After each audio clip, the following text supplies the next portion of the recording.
Welcome to the Tournament Poker Edge podcast, brought to you by TournamentPokerEdge.com, the only podcast dedicated exclusively to poker tournament strategy. Now here's your host, Clayton Fletcher.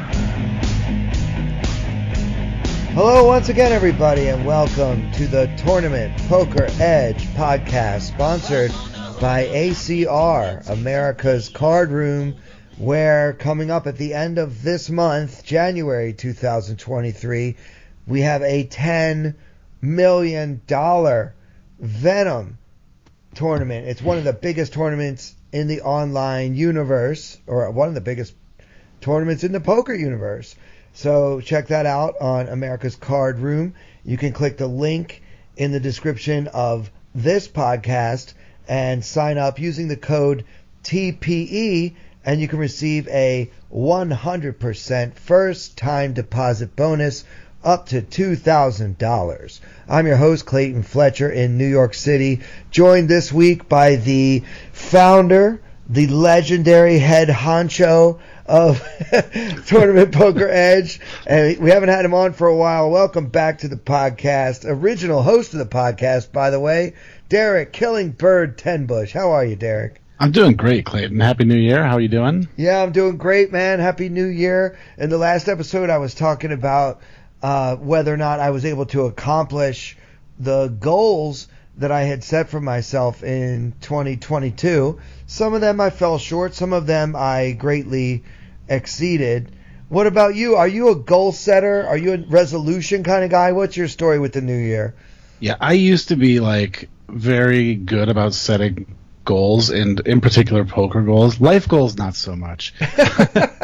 But I used to be really good about poker goals, and then life just got so crazy to where I wasn't playing as consistently as I would have liked and stuff like that. So it got more difficult, and it kind of sucks because people will ask me hey, I'm working on my goals for the new year or whatever. And I'm like, oh, well, what are you trying to do? They're like, well, I want to study more, and I want to put in more volume, and I'm like, stop. You can't have these general willy-nilly goals. You got to be very specific. I'm going to study 10 hours a week, or I'm going to play 3 tournament sessions a week, or whatever whatever works for your lifestyle. But that's the main thing I always tell people, is to have very concrete, actionable goals. I'm terrible about it. But I do have some things in my mind, and I haven't actually put them pen to paper yet. But in my case, because my life continues to be incredibly chaotic and busy, and I don't have the ability to always build a grind when I would like to. In the good old days, I could just be I play every Tuesday, Thursday, and Sunday or whatever. But now it's much more up in the air.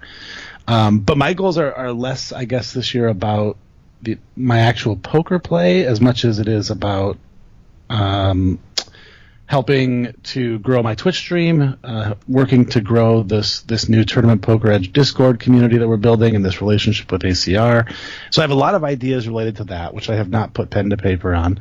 But that's kind of where my goals are living right now, and I'm hoping that by default those will raise my poker game as well. and by talking hands with the TP listeners in the Discord, or by talking about hands on my Twitch stream with people, that's going to at least help me improve my game a little bit. So that makes a lot of sense. Yeah, I don't see how it could not improve your game. You're thinking about poker, you're playing on a fairly regular basis, and yeah, I mean, the Discord is fire right now. We've got a lot of lively discussion, kind of what we always wanted the forums on TPE to be, is kind of what the Discord is basically becoming. Would you agree with that? Yeah, it's kind of interesting because a friend of mine hit me up the other day and he's like, hey, where are the good forums now for cash poker discussions? And I said, well, I don't really know about cash game poker anyway. But I said, for the most part, I think forums are not where the discussions are happening anymore. Yeah, they kind of, in a way, went to Skype groups anyway, 2 or 3 years ago. That's certainly when we noticed the sort of transition from forums to another platform. And now I think it's all in Discord. Discord is just too perfect of a platform for this sort of discussion to happen, for it not to have taken over. I mean, forums are like the AOL of poker now. Yeah, it kind of feels like like a message board or something that's just sort of outdated, right? But speaking of being consistent, every Sunday in the month of January, we're going to be having our own TPE free roll for podcast listeners on ACR. And so you want to get in the Discord where you can get all the details about that. We're going to be using the Discord to share the password. Click the link. We're putting a link in the description of this podcast. Guys, Sunday at 5 o'clock, we're going to have a TPE free roll. And so, further details.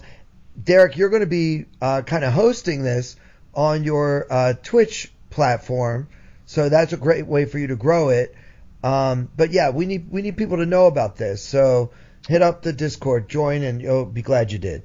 Absolutely. Yeah, I'm excited about it. I'm looking forward to another excuse to get on the Twitch stream and talk to the community. And, I will be hosting. I think, on occasion you'll be joining me. I'm going to try to get some of the other TPE guys to join us too, just to kind of hang out and talk, even if it's just for a little bit.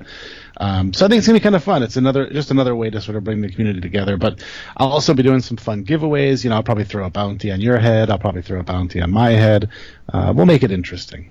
Yeah, well, this Sunday I'm going to be showing off my new avatar. ACR gave me a Clayton avatar. So I'm just going to be using that feature where I can throw stuff at you the whole time. I want to throw stuff at your new avatar. Yeah, he looks like someone you would want to throw stuff at. I'm really happy with the avatar, and the art department at ACR did an amazing job of creating a very lifelike Clayton image, but he looks kind of cocky. Like I want to throw stuff at him for sure. So I think everybody else will. Also on Sundays, they're doing this thing where you can win a package to go over to London and compete in something called the Festival, and that's all free roll as well. So I guess January is kind of like a free roll sort of month, right? Yeah, I opened up the lobby today to check to actually see if our free roll is in there yet, and I just noticed this incredible list of free rolls. There's all in our full free rolls. There's this festival leaderboard that's happening where essentially you play a free roll every Sunday, you earn leaderboard points, and then the top point getter in that leaderboard gets a package to the festival over in England. So, I mean, that's pretty cool, especially for the people who are in that neighborhood. But certainly if you're looking to travel, because it does include 7 nights of hotel, plus your buy-in, probably some other bells and whistles. I'm sure they're going to hook you up with tons of ACR gear to wear there. So it's a pretty cool opportunity for exactly $0. Very good. So we haven't really talked very much in the last few months. The last I think we spoke, you were maybe heading to Cherokee. Did you end up going? I did, in fact. I played my first live poker of 2022 just as 2022 was ending. So that was pretty exciting. It was just kind of a couple of guys. We went more as a guys trip, but definitely to play some poker as well. So I played 2 of the WSOP circuit events. Neither were super eventful. I went fairly deep in the first one. I want to say we were maybe 20 or 30 from the money, but I'll save everyone the bad beat story, but we took a little bad beat. I laughed on my Twitch stream and told people that I was really glad my buddy Jim was standing behind me when I busted, because then I didn't have to tell anybody the bad beat story. He just told everyone the bad beat story for me. yeah, that's always good. But it was fun. I had a good time. They were, the circuit events are pretty relatively low buy-in events, so it was kind of a nice way to get my toes wet again, and just hang out. And it was cool too because I got to see Carlos while I was out there. I didn't even know he was in town, but I think I was at the roulette table or the craps table, probably after busting the tournament. And all of a sudden there was a tap on my shoulder, and I turned around and I'm like, oh, it's Carlos. It's like I'm back in Vegas again. Yeah, and Carlos, of course, now the co-host of the Thinking Poker podcast, bracelet winner Carlos Welch. So, and he is probably, to this day, I would say, the #1 Tournament Poker Edge success story. Yeah, such a great story. It was so awesome to see, and we caught up on. I mean, every time we get together, we talk and laugh about the good old days in the TPE house, hanging out in Vegas, how we met. Just some of the funny stories around that. So it was super good catching up with him. I mean, this is a guy who used to live in a van, and now he gets to work with Andrew Brokus every day. It was funny too because another one of my buddies, Andrew Piper, was there, and I'm sitting there talking to them, and I introduced them to a couple of my friends, and it dawned on me as I was kind of letting people know who these two guys were that they both live in their cars. I mean, Carlos has kind of stepped his game up. You know, he's like living in $30 hotel rooms now, so he's moved up the ladder a little bit. Definitely, yeah. But you know, when in need, he's still got the old Prius to sleep in. So, yeah, it was pretty funny though, because everyone's like, "Do all your friends just live in their cars and play poker?" And I'm like, "Yeah, pretty much." You're like, "Yeah, that's my level. Okay, that's where I'm at in life. I only hang out with semi-homeless people." Yeah. So yeah, it was a good trip. It kind of encouraged me a little bit to maybe try to play some more. You know, the circuit event comes to Cherokee quarterly now, I think. So I might try to make another run out there in April. A couple people have asked me about that.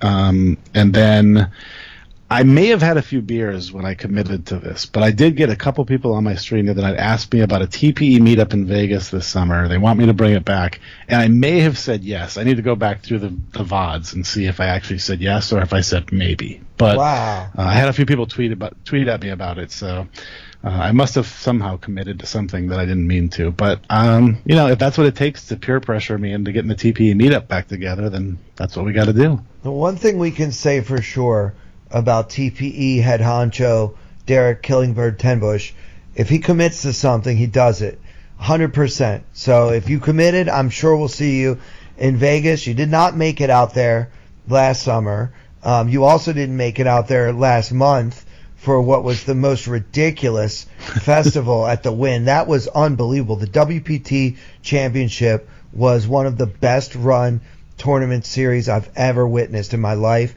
It reminded me of the Aussie Millions in terms of just how efficient it was and how professional everybody was. Just the level. They really raised the bar. I mean, I wish you could have been there. It was great. Yeah, it doesn't surprise me a bit because they just do such a great job there year in and year out. So that's not surprising to me. But I know for sure the poker Twitterverse was afire about it. Everyone was loving it. Yeah, I mean, it was first class. And I actually, I enjoyed playing. I ended up not playing in the main event. I talked about this on the podcast. But yeah, I basically I didn't feel like I got enough sleep, and I didn't feel excited to play, and I didn't feel like my head was screwed on right that day. And I just decided to forego the 10K, and that's, I guess, a good thing about not having backers or whatever. If you sell action, you might feel like, well, these people are counting on me. I got to play for them. But in this case, I could just say, well, I'm going to do something else. I slept in, just like made it more of a social day. So no regrets about that. I think I basically would have been punting $10,000 because I just wasn't in the right headspace. You know, some days you wake up, you're in a bad mood. To me, it's like the first indicator is if if I'm in the hotel and I get in the elevator and somebody makes an offhanded comment and it annoys me. Yeah. Like I'm already in a bad mood. I haven't even started playing yet. I'm already grouchy. I'm like, all right, that's a bad. So I'm just going down to get some coffee. And this guy makes this little joke. Like if it stops on 3 floors in a row, he's like, I guess we're taking the local. Yeah. Right, like a little joke like that. Like if I'm in a good mood, I'll be like, yeah, that's kind of funny, And just imagine how you'd feel after the 7th bad joke at the poker table. Yeah, exactly. So I'm like, I can't be around people today. I need to just I need to take care of myself. So that's smart not too. To play that, yeah. I mean, I guarantee you there's many people who, especially when it's the last event of a big series like that, they feel obliged to play. Like they have to play. Well, I came all the way here, this is why I'm out here. I got to go play this tournament. You never have to play. You know what I came out here for. Who cares about the main event? I'm here for the mystery bounty. That's right. And I ended up cashing in that. Didn't collect a bounty, but I min cashed in that, and I also min cashed in a little, I think it was a $600 Venetian tournament. So just a modicum of very, very minor tournament success. I also played, I don't even think I talked about this on the podcast, but last month I played in my first ever milestone satellite. I was trying to satellite into that main event, and it was fun. Have you ever done one of those? Do you know what it is? No, I'm not familiar.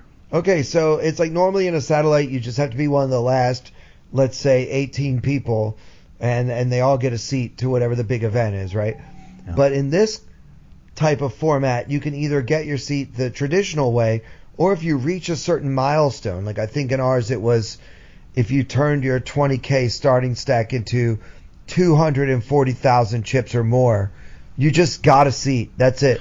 So it's almost like a cash game satellite, kinda. Yeah, it's a bit of a hybrid. Lines. Yeah, so it rewards people that don't want to just try to like outfold each other. I lasted got pretty deep in one of them, but yeah, I never got close to the milestone. I think the most I ever had was maybe like 140,000. So I would have had to get another 100,000. It is possible, but the way people play in satellites nowadays, it's mostly very, very timid, trying to keep the pots as small as possible. Mm-hmm. So, but yeah, that was fun. It probably doesn't fit your style very well. Yeah, I mean, it's not natural for me, but I've had a lot of success in satellites. Back in the old days, on Cake Poker, one year I won 3 live seats in the same week. Oh, jeez. In satellites, yeah. I ended up playing in all these tournaments, going on all these trips. One of them was the Aussie Millions. That was the first time I ever went to Australia. That's amazing. Shout out to Cake Poker and Lee Jones and all the guys. I played on that site. There aren't many that I haven't played on that, but that is definitely one of them I did play on, and it was pretty fun. Yeah, no, I was an animal on Cake Poker. I was always on that. Back in the good old days, in the heyday, before anybody knew what GTO stood for. They thought it was like an old Mustang car or something. Yeah, exactly. But enough reminiscing. Let's talk about my goals. I want to see if you think these goals are specific enough, because you already said that you advise people how to make goals, but you're not good at following your own advice. So that's right. So these are my goals for 2023. Last year I ended up playing 57 live tournaments, and this year I'm going to play 80. Now, probably about half of them will be in the summer in Vegas, when I'm just going to be a tournament machine, right? Yep. But outside of that, I want to find 40 other live tournaments, in Vegas or Atlantic City, which is pretty close to where I live, or, Foxwoods. Keep my chops up. Historically, my best game has been live MTTs, so I need to get back to doing that, which is going to be hard. Comedy career is going well. I got a lot of irons in the fire in different areas of my life, but I think I can make this happen if I really commit. I'm also committing to 300 online tournaments. All right, now that'll include the TPE free roll on Sundays in January on ACR, any other online tournaments I decide to fire. I don't usually like to play more than 5 or 6 at a time, so I'm not one of these guys that can fill up a whole gigantic monitor with the 32 tournaments. I mean, I think some people could probably do 300 tournaments in a month, right? That's just not me. So I think 300 is a good goal for me online. I also want to spend 200 hours studying poker, whether that's reading a book, watching a video, working with a coach. I feel like even though my results last year weren't as good as they could have been, my game was actually sharper than it's ever been, because I did put in a lot of hours. So your thoughts on these goals so far, Derek? I think those are very reasonable. I obviously don't know how much you currently play online, but based on what little I do know, I still think that's very accomplishable. And you could always up your volume a little bit, like you said. If you're getting towards the end of the year and you feel like you're not getting there, you could add a couple more tables or a few more days into the mix. So I think that's very doable. And live-wise, I mean, especially if you're going to put in that much volume in the summer, I think the rest of it's pretty reasonable. One thing I'm not that in tune with is how many series are happening. I know obviously things phased out during the pandemic, but everything's kind of opening back up. I don't know how many of these rooms have started running full-on series. Like back in the day, it was like Turning Stone had like series every other month, and Falls View and all these other places constantly had them. I don't know if that's still the case. I feel like whenever I go to Atlantic City, they don't have a series running. Yeah, well, they just brought it back. It's actually going on as we record this. The return. It's the first live event at Borgata since before the pandemic. Oh, okay, nice. So, they always ran a really good series too. I will say that. Oh yeah, and this time they had a mystery bounty. They had a 5K main event with I think a 3 million guarantee. So yeah, I mean they're back in full force, and like Nice. most of the players that I ran into out in Vegas last month are now in New Jersey this month for that, and gearing up for the Bahamas. I think the LAPC is going on. I think that if I really try, and if I schedule my comedy performances correctly, I should be able to, go back to my old routine of doing stand up and then doing a tournament, in the same city. Yeah. I wish there was a comedy club in Cherokee, because then you could come to the World Series of Poker circuit event, but there's really nothing in Cherokee except a casino, so there's not even a bar because it's a dry county, so you won't find, maybe the Fairfield Inn lobby has comedy on Thursday nights or something, I don't know. Yeah. I could headline the Fairfield Inn. It's not a bad gig. I could actually do it. I actually like that casino a lot. I mentioned before I stopped by there. I was on like a little southern tour. I went from Tennessee all the way to South Carolina, and somewhere along the line I ended up spending a night at the Cherokee. It was nice. Well, worst case, we'll get you to come do a show at our brewery down here. That'll work. Hey, there you go. Comedy night at the brewery. That sounds perfect. And then we'll just do like a little meetup game. It'll be great. Yeah. All right, so 2 other goals I want to mention for 2023. 300 hours of live cash games. I've been looking at my spreadsheets from the last 10 years, and I'm consistently winning in mid-stakes cash games. 5-10 no limit, 5-5 PLO. I've never had a losing year in these games, so wow. I need to get in there and play more cash. I just enjoy tournaments more, but I feel like I'm going to commit to doing this. I definitely got into the live streets at the Wynn. Oh, one day, by the way, they have 5-5 PLO with a rock. We're not going to talk about cash game hands on this tournament Poker Edge podcast, but the list for this game, it was during the main event, the list for this game was 497 names. Wow. Yeah, it's the longest list I've ever seen. So shout out to the Wynn for just breaking all the records. And the last goal I want to mention is 48 episodes of the TPE podcast. That's how many we put out last year, and that's the minimum number I'll be happy putting out this year. You guys know I don't like to take weeks off. I gave you an episode during Christmas break. I gave you one right before New Year's. We're going to keep it going. 48 is the absolute minimum. I feel the love. The reviews are great. People are happy with the partnership with ACR, and we're going to continue to bring you this content because you guys are the best. Well, I definitely love that one, and you're already 1 for 1, so that's a really good start to the year. Yeah, nice good start. I also love the idea of mixing cash games in. I have been lamenting on my stream about my basically year-long tournament downswing, and somebody inevitably always says, well, you should mix in cash games, minimize the variance a little bit. And I'm like, I know, and I really wish I could, but I just don't enjoy them at all. Yeah. So if you can, you said you don't enjoy it as much as tournaments, but I presume you still enjoy them to some degree. So at least you can mix those in, and you're probably much better at it than me because it is a very different game.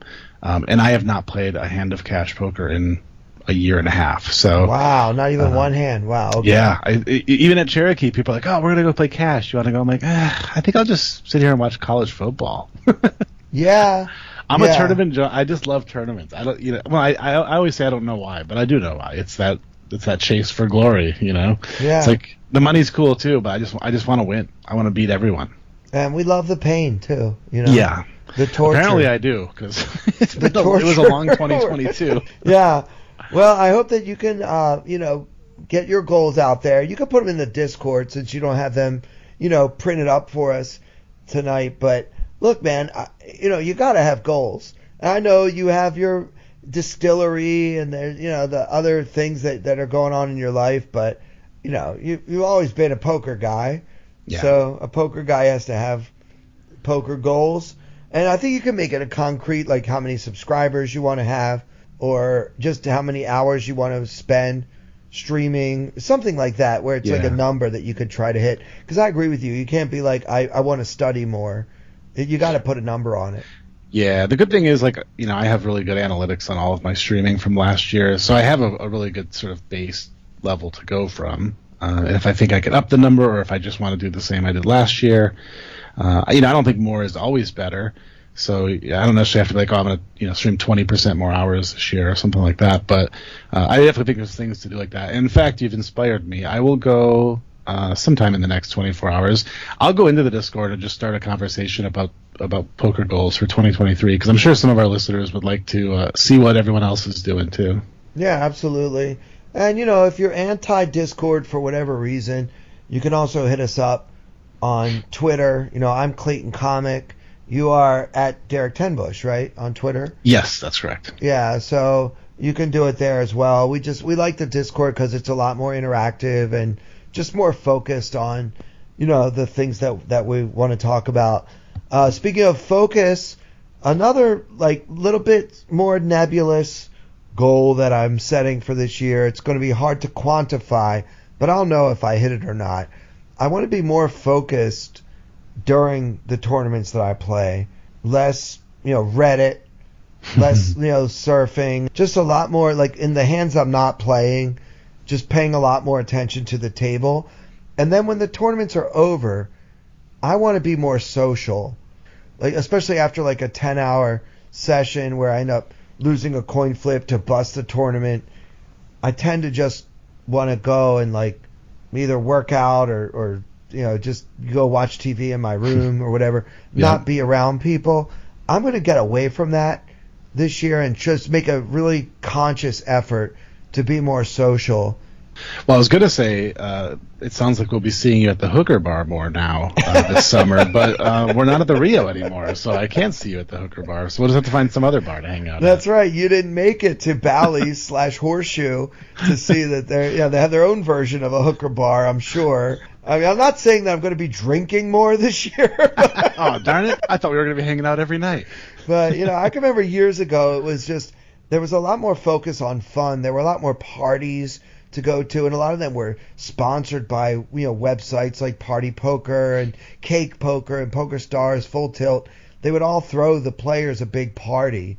In more recent years, when it was at the Rio, people would just walk down the street to the Gold Coast and go bowling late at night. The Gold Coast bowling alley would be open 24 hours, and that was kind of a fun way to blow off steam, maybe have a beer, forget about it. I don't want to be such a machine.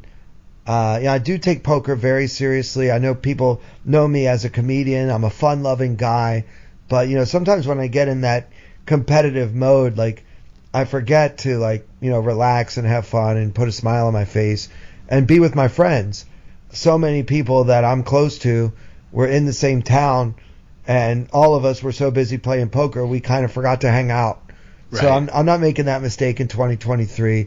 I'm going to be with you. We're going to do the meetup. I'll be at the meetup. We'll record a podcast episode. Yeah, we're going to do that and make it fun. I am going to be performing, by the way, in Vegas during the World Series of Poker. They did release kind of the bare bones schedule. June 2nd and 3rd, it's a Friday and Saturday night, I will be appearing at the Mirage with Jim Jeffries. And you guys can come see Jim Jeffries and me in action on both of those nights. I think there's just one show each night. It's part of his world tour that he's in the middle of. Yeah, so I'm going to be opening for him in Vegas on June 2nd and 3rd. I'm sure that's not the last time I will mention that here on the podcast in the next 6 months. But yeah, I'm real excited for that gig. A good way to kick off the World Series for me. That'd be cool. Maybe I can plan the meetup the day before that or the day after or something, so that people who want to go to the meetup, then we can also all go to your show the next night. Yeah, that would be amazing. They're doing something that weekend. I'm sure at one point we'll do a full look at the WSOP schedule. It's a bit early for that now, but that same weekend is that $1 million bounty This is a huge tournament. It's $1,000 buy-in. It's a mystery bounty style event where the biggest mystery bounty prize is $1 million, and the minimum is $10,000. Wow. Yeah, so that's going to be a great way to start the WSOP. I can see a lot of guys firing 27, 28 bullets. I know one guy that probably will. So, Speaking of mystery bounties and America's Card Room, spoiler alert, there is plans to start having mystery bounty tournaments on America's Card Room. So, oh, yeah. Now you're speaking my language. you know that's going to be fun. Maybe we can eventually get like a small, buy-in tournament for the TP community that's a mystery bounty, because then you'll be there every week. Oh, yeah. That's how you get me hooked. I love the whole format, the whole idea. All right, what else can you commit to? We're doing a meetup. You're coming to Vegas. I better stop now, or my wife's going to yell at me. She's like, wait, are you going to be home at all this year? I did do one, my wife and I were talking about New Year's resolutions, and we ended up not really doing any. We did a couple small ones, but I did do one, which is that I want to travel, not necessarily a vacation, but also not like an overnight trip. I want to travel 6 times this year. So, that might mean going to like the music festival that I go to for a week, or that would include Vegas, or maybe I go to the Super Bowl or whatever. But so I am planning to be on the road a lot this year. So who knows how much of that will include poker. We'll find out. That's awesome. Do you think you might leave the country? Yes, in fact, we've actually started scouting out some warm weather trips, meaning, maybe the Bahamas, maybe the Virgin Islands. We were looking at Mexico, but then I just saw there's like a giant gang violence breaking out down there, and I'm like, maybe we'll skip Mexico this year. So we're thinking someplace warm, probably March or April. So I might end up in Florida. Sometimes I end up in Florida around April when there are usually some good things going on, like at the Hard Rock. Of course, if you're going with your wife, maybe you don't want to really necessarily make it a poker trip. Yeah, she's not. She learned her lesson. I don't know if I've told this story on the podcast before, and it's a short one, unfortunately.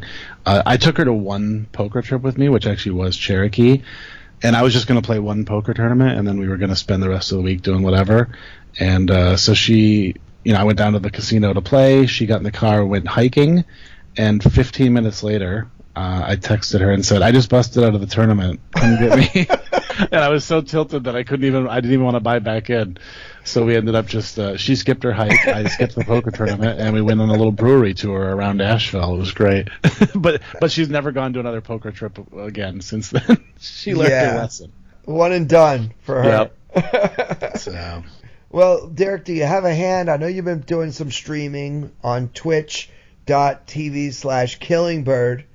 So, what do you got for us? Yeah, so speaking of the Discord, I actually decided to bring this hand to the podcast because I did post this in the strategy section of the Discord. And, a few people chimed in and talked about it, but no, concrete answers came out of it, I guess. We didn't really come to a decision on what was absolutely best. So I thought, let's just bring it to the podcast. It'll be a good representation of the kind of stuff that we're trying to post up in the Discord.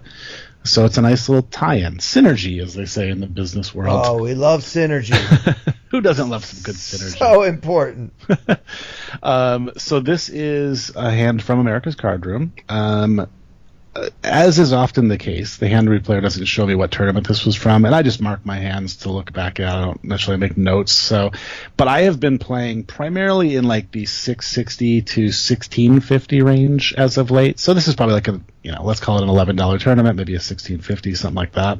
Now, you were playing higher before we get to the hand. I think this is important. You were playing higher than that, but you've mentioned already a couple times on the podcast that 2022 wasn't a great poker year for you. It seems like you can't, make any final tables, get anything going poker-wise. So your average buy-in is going down, and that's actually correct. That's what you should do. When you're losing, you should be playing smaller. Don't try to go bigger to get it all back, because that's a recipe for just going broke, right?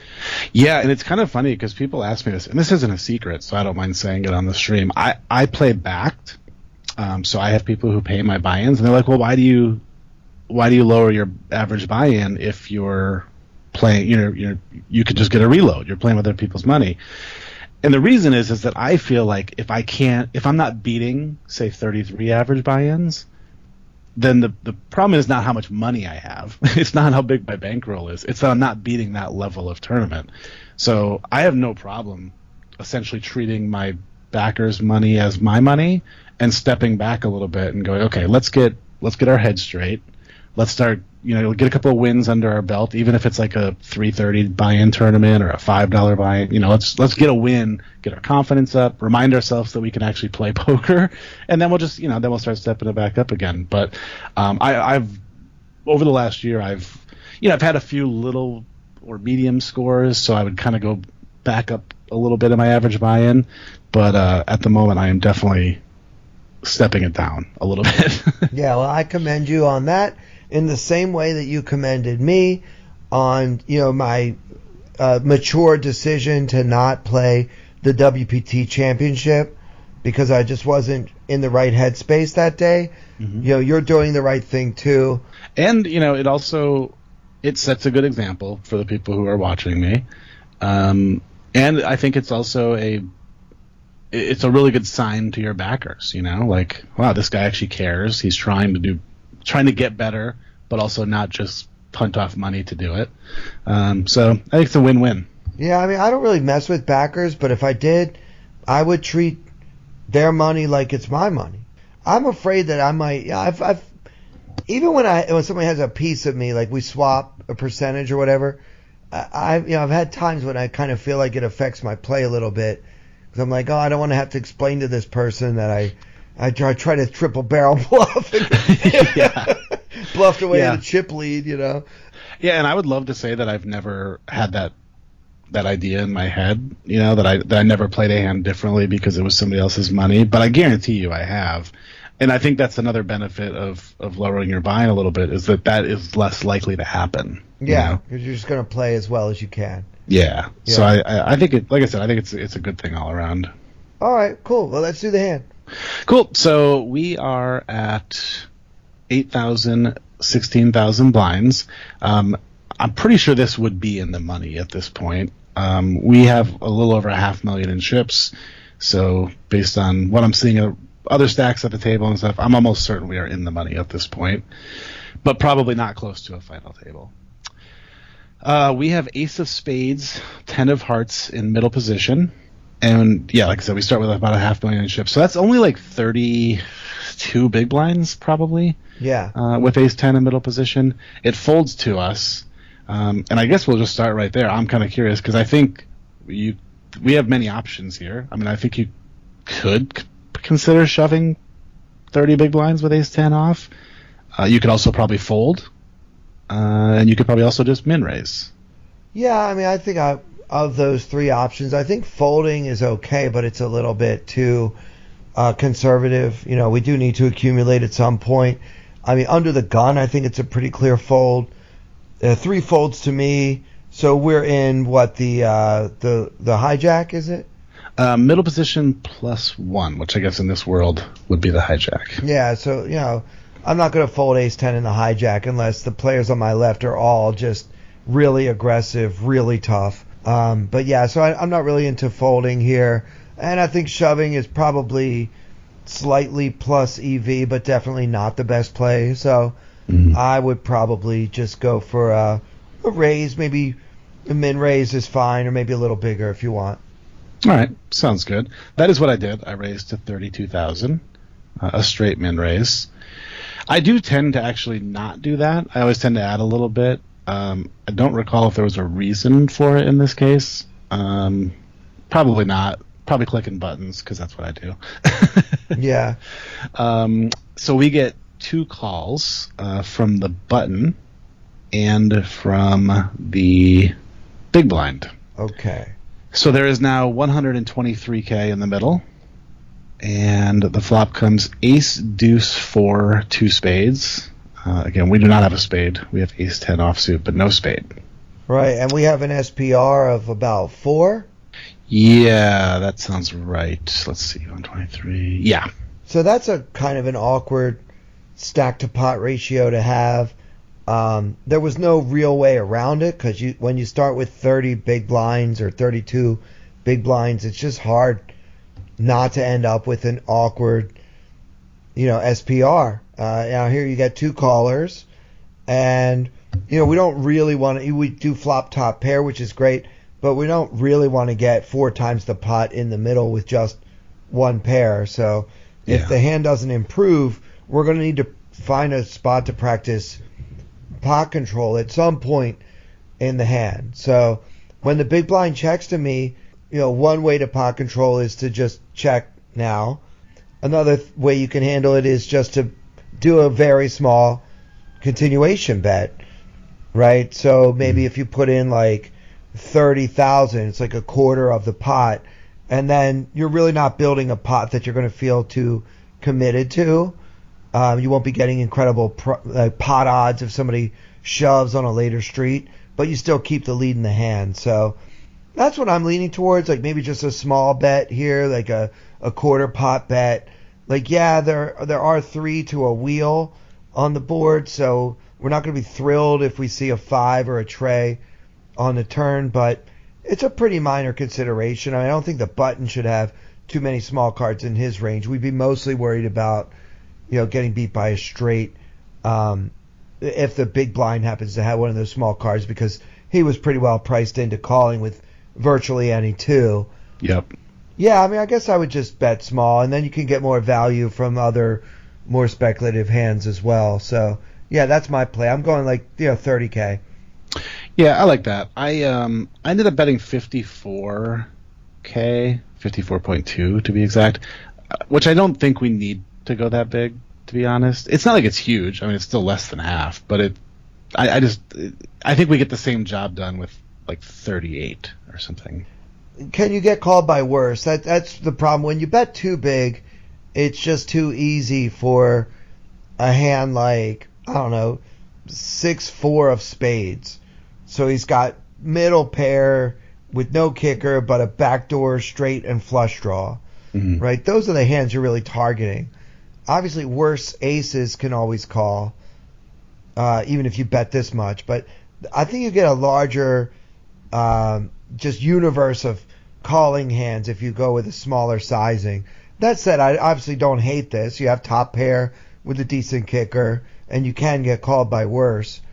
But I like to kind of make it a little bit more, just cast a wider net to try to pick up more calls for value from other hands. And likewise, when I'm bluffing with a hand like King Jack, right, if I decide to do a C bet into 2 opponents with a hand that totally missed, I can do that smaller sizing and give myself a better price to sometimes take it down as well. So you're trying to find that right amount. But I think I don't hate this, but I would go smaller.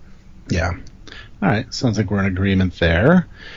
We do get 1 call from the button, and the other villain folds. So now we are heads up to the turn, 231K in the middle, and we get the Queen of Spades. So now the board Queen of Clubs. Board now reads Ace, Deuce, 4, Queen. Still 2 spades out there. I don't know. What do you think here? I'll give you my thoughts first if you want, but happy to hear yours as well. Yeah, you go first. So I think with him being on the button, I kind of feel like he has a pretty wide range, but also he would have raised hands, I think, for the most part, that we're really that afraid of, meaning mostly bigger aces, ace queen, ace king, ace jack. Especially with me opening up 30. I kind of feel like he would have just raised, got it in, or whatever he was going to do. I don't see him flatting a lot of those hands, so I kind of feel like there's a lot of smaller ace X. Obviously, we blocked the ace, but there's also flush draws. So I kind of want to bet. I don't know how to describe this exactly, but I want to bet to protect against flush and straight draws. So if he does have spades, or he has like a 5-6 or something like that, I kind of want to protect against those, but also get some value from aces that we beat, if that makes sense. So I like leading here again, but I can also see value in checking. partially maybe for pot control, like you mentioned, but maybe also just to get him to bluff some of those hands. Yeah, I like the hand reading here. I do think that for most opponents, even in a smaller stakes buy-in, like a $6 tournament, most opponents will be 3-betting on the button with a hand like ace-jack, ace-queen, ace-king. So if he's got one pair, then we're good, right? I misspoke earlier. I didn't realize we had a flush draw on the flop. So in my example hand, I had a 6-4 suited, which would have been impossible. Oh, right. With the 4 spades that's already on the board. So just clean that up before somebody emails me about it. I was thinking more like a backdoor kind of scenario there when we're trying to look at our value targets for the smaller sizing on the flop. But yeah, now here on the turn, you're unlikely to be up against 2-pair or ace-jack or ace-king. So we should have the best hand most of the time. We're mostly concerned about pocket 4s, pocket deuces, right? Which is just a few combos. So in all likelihood, our hand is still good. I am still concerned about the large SPR. There aren't that many opponents against whom I want to get all in for this many chips with just ace-10 on this board. I just feel like most players will be able to get away from hands that that don't have us beat for that many chips, right? So I guess for that reason, I think I would prefer checking, and I'm pretty much calling any bet. I'm checking to induce.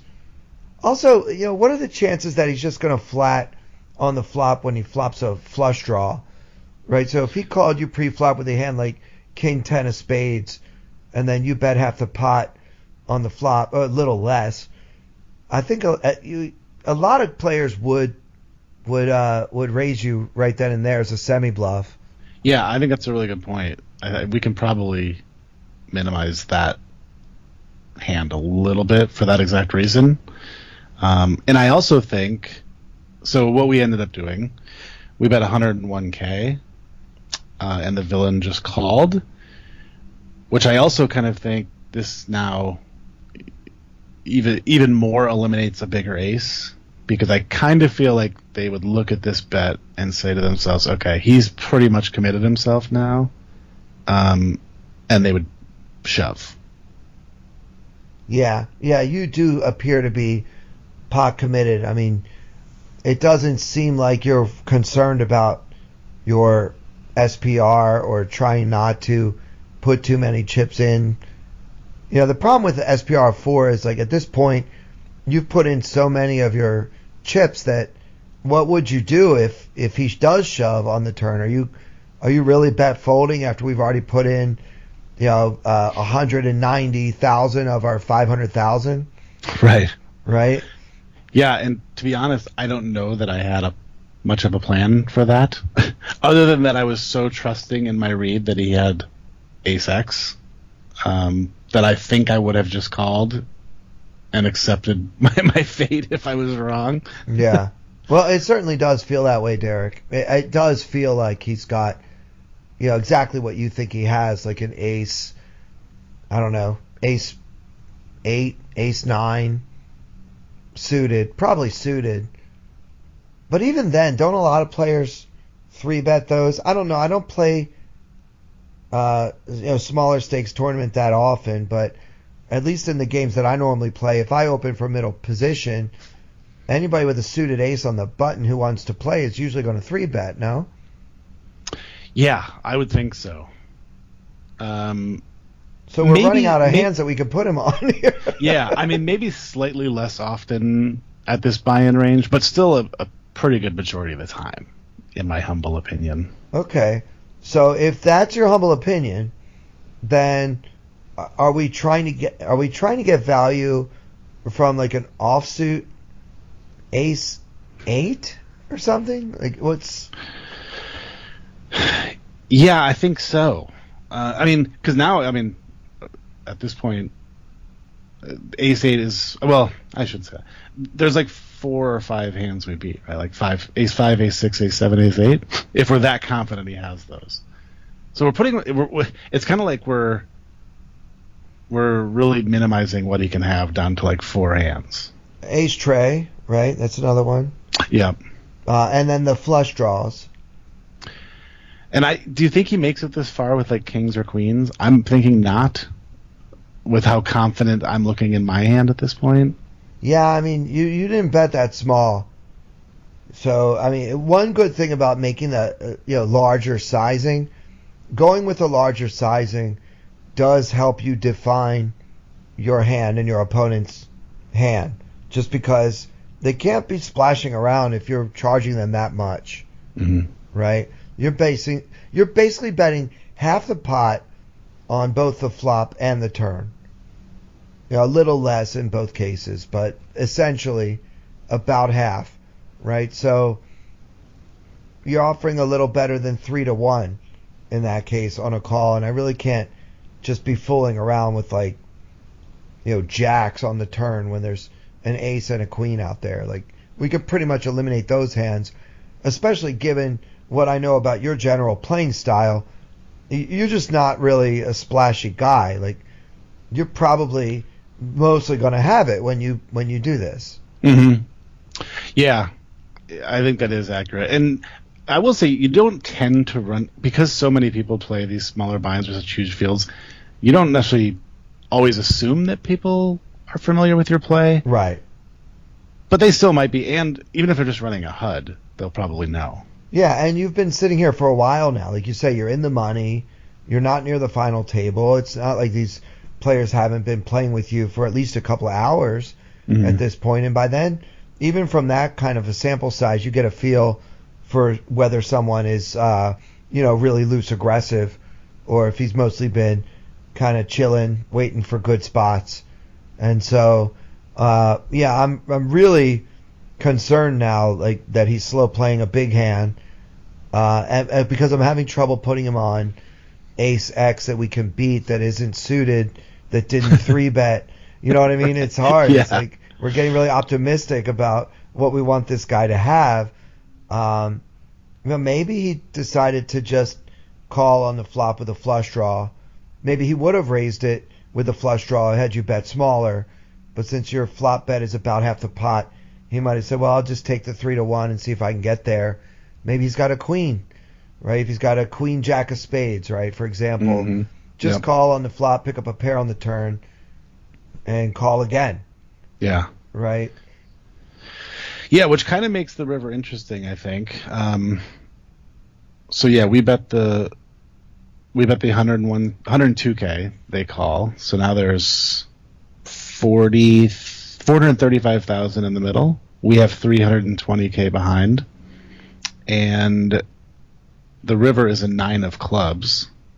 So add that to the hands we don't want him to have, ace 9. Right. That was on the list. Yeah. So now I think it becomes a question of, if we're confident, if we're super confident in our ace X read, and hopefully it's not ace 9, then maybe we go for value here. But if we also think that a flush draw is possible and or likely, is this a good check spot? Yeah. Okay, so a couple things. Just to repeat the board, the flop is ace 4 deuce with 2 spades, then the queen of clubs on the turn, and the 9 of clubs on the river. So basically nothing got there. No drawing hand got there. Yeah. Unless you count ace 9, right, or queen 9 or whatever. But yeah, like no obvious draws got there. So that is an argument for checking and trying to induce a bluff. I'm just not sure, like with your, you only having like 3/4 of a pot left in your stack. I don't really know if this opponent's going to feel confident bluffing. Because if you have an ace, you're probably going to call every time, and you should have an ace a lot when you bet pretty big on the flop and the turn. Yeah. Now your turn bet's not pretty big, but it's not exactly small either. Right. So, I don't know. I mean, I guess given the read, we may as well go ahead and shove. Let's just trust your read here and hope you didn't run into ace-9. You play these tournaments more than I do. If you really feel like a big part of this guy's range can be ace-8 offsuit, ace-7 offsuit, ace-tray offsuit, and those hands don't 3-bet pre-flop, but they do call on the button pre-flop. Yeah, I mean, we should target those hands and try to get max value here. Yeah. I think if we knew that's what he had, then we want to get as much of that as we can. I think that I overcomplicated things. I think I thought too hard about this hand at the time. Okay. So my thought was, essentially, let's combine the two. So let's make a really small river bet where we get called by ace-X, but maybe, just maybe, we get him to punt off with a missed flush draw. I don't think he's ever going to do that, to your point that you just said. I look pretty strong in this hand. I don't think he's ever going to punt here. Although, maybe he calls a small bet with, like, say, ace-3, but he doesn't call at all. But I don't know for sure. I ended up betting 108K. I think I was also thinking to myself, hey, if he calls and he has me beat, I still got 15 big blinds. I can make a run back in this tournament. But I don't think that's the right logic. Actually, Derek, that is perfectly valid. And you'll even see this like in the Super High Roller Bowl. These guys will make that last river bet, saving themselves like even 8, 9, or 10 blinds rather than shoving on the end, kind of just in case. And, of course, they have to balance that. They have to do it when they have the nuts. They have to do it when they're bluffing. But that seems to be like a pretty common strategy and sizing that people are using nowadays in the high stakes. So, that's all solver based and robot versus robot poker. Mm-hmm. So, I don't hate that logic at all. The issue is if you bet small and he shoves, you have to be able to fold getting 7-1 or something, which is going to be really hard to do. Yeah. And I kind of wonder in hindsight if I would have. But I don't know what we beat if he shoves. Yeah, well, you said if you bet small enough, you might be able to induce a shove. But yeah, I agree with you what you're saying now, which is he's never going to do that. This is the wrong tournament for that kind of play. Yeah. Yeah, I think I agree. I think I like the shove best. I think I like my bet second, and I think checking is probably the worst option, and I think not a good option. I just don't think he's going to bluff very often on the ace-high board when you've already bet pretty strong twice. Yep. So, yeah, I don't really like checking. I guess, given the read and everything, of course we don't know for sure what he has, but, yeah, I guess I would probably go all in. But just to be clear, I would have kept this pot a lot smaller at some point to not put myself in this position on the end anyway. But as played, as we always like to say, as played on the river, I guess, given that you got yourself into this mess, we got to see it through. You got to see it through, my dog. Yep. And put it in and hope that he calls with a worse ace. Yep. And so, like I said, we did bet just over 100K. He calls and shows us ace-5 of spades. So we shipped the pot. How this did not get in on the flop, I will never know. Yeah, he flopped top pair and a straight flush draw. I mean, it's just the best flop in the world for ace-5 of spades. So, yeah, it's odd that he didn't ever get aggressive on you. Or even pre-flop. I mean, a lot of us include ace-5 suited, one of my favorite hands. If I'm on the button in his shoes pre-flop, this hand is not in my calling range. I mean, agreed. If I think that Derek is so tight, I can fold it. And if I think that Derek is playing like a normal range, then this is a big part of my three bet bluffing range. It's just the hand flops so well. Case in point, ace-4 deuce with 2 spades doesn't, it doesn't flop that every time, but that's the kind of flop you're hoping to catch with a hand like this. So it is peculiar that your opponent never got aggressive with you, but I think that your sizing on the large side prevented him from doing so, or encouraged him not to do so, I should say. So, yeah, you might be right. If we had done that sort of quarter pot size bet that you suggested, we might have seen a different story. Yeah, you could probably maybe would have gotten all in on the flop, and you wouldn't even be that big a favorite. And I would have been shocked when I held. Because I usually don't. Yeah, at least in 2022 you didn't. But it's a new year. That's and right. all your good hands are going to hold this year. New year, new mojo. All right. Well, that is an interesting hand, and I can see now, as I'm taking a peek here at the TPE Discord, and again, there's a link to that in the description of this podcast. There's a pretty lively discussion with a lot of people chiming in on this hand and how you played it and what the other options were. And yeah, so we have... in the TPE Discord, we have a podcast section. We've got a strategy section, got an ACR section, and a few other good places to make your comments and get the conversation going. So definitely check that out. And of course, join Derek and me this Sunday at 5 p.m. for the TPE free roll on ACR. And all the details about that will be posted in the TPE Discord. Absolutely. And I'll be streaming a little bit early just so if people want to come in and say hello or get the password from me directly or anything like that. But it will be in the Discord as well. So yeah, you can jump on early and get involved in some of the many, many free rolls that are happening right now on ACR. It seems like January is a free roll kind of month. And I wish you guys all the best of luck at the tables. Happy 2023, everyone. So for Derek, Killingbird, Tenbusch, and for all of our friends at America's Card Room, and for everyone here at Tournament Poker Edge, I'm Clayton Fletcher. Thank you so much for listening. I wanna hold them like they do in Texas, please.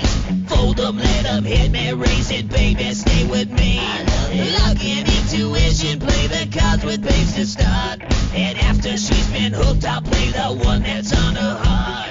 Oh, whoa, whoa, whoa, whoa. I'll get her heart, show her what I got. Oh, whoa, whoa, whoa, whoa. I'll get her heart, show her what I got. Can't read mine, no she can't read a mile. Hold the face, she's got to love nobody. Can't read mine, no she can't read a mile. Hold the face, she's got to love nobody. Poker face, poker face. Poker face, poker face. I wanna roll with her, a hard pair we will be. While little gambling is fun when you're with me. Russian roulette is not the same without a gun. And baby, when it's love, it's not right.